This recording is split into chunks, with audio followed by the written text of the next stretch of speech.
see a situation happen right in the center of town in the middle of day, that's very concerning to everyone. City leaders are speaking out after a deadly shooting and a chaotic day for police in Cape Girardeau. Good evening, everyone. 3 people are facing charges after a shooting in a CVS parking lot left a 17-year-old girl dead. 20-year-old Tremarion Jones, 20-year-old Zamia Smith, and 21-year-old Yannick Kane are all being held without bond. Jones is accused of firing the deadly shots, while Kane, who investigators say was with Jones at the time of the shooting, allegedly returned to the crime scene to retrieve a cell phone.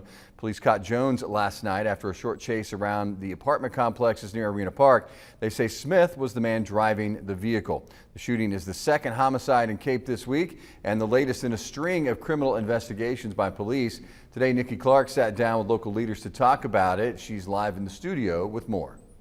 Jeff, both Mayor Stacy Kinder and Chief of Police Wes Blair say it's been a long week for the community and for law enforcement. But Tuesday's shooting at a Cape Girardeau CVS has both leaders wanting to address the community.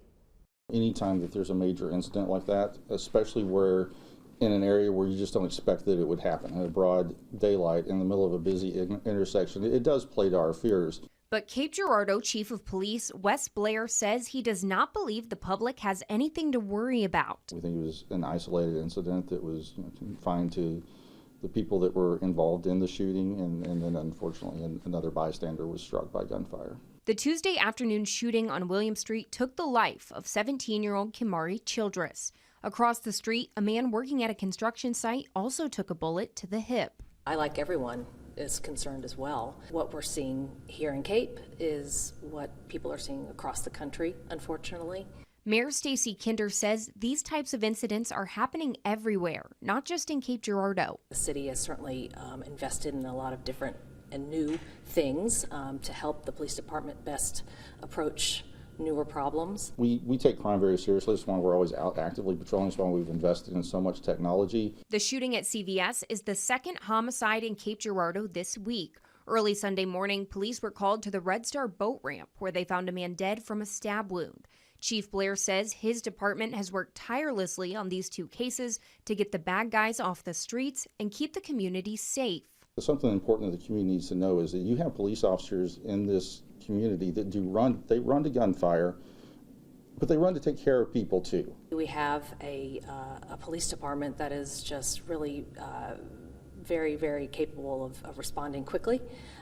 We saw some apprehensions happen very, very quickly. Mayor Kinder says the loss of a life takes a toll on everyone. It's tragic. It's terrible. It's terrible for everyone. This kind of thing impacts the whole community. Chief Blair also took a moment to clear up online rumors. The police presence Tuesday on South Ellis Street is not related to the shooting. As for reports of shots fired on Themis Street Monday evening, he says they cannot definitively say if it's related or not. But he says your best bet on getting accurate information, waiting for a statement from police. And we try to get information out to the public as quickly as we can through our social media. We want our information, when we put it out, to be 100% accurate. We don't want to put out something that's going to cause more fear or more confusion in our community. We want it to be accurate and right. Chief Blair tells me the investigation into the shooting at CVS is still ongoing, and they will continue to release more information as they're able to. In the studio, Nikki Clark, Heartland News.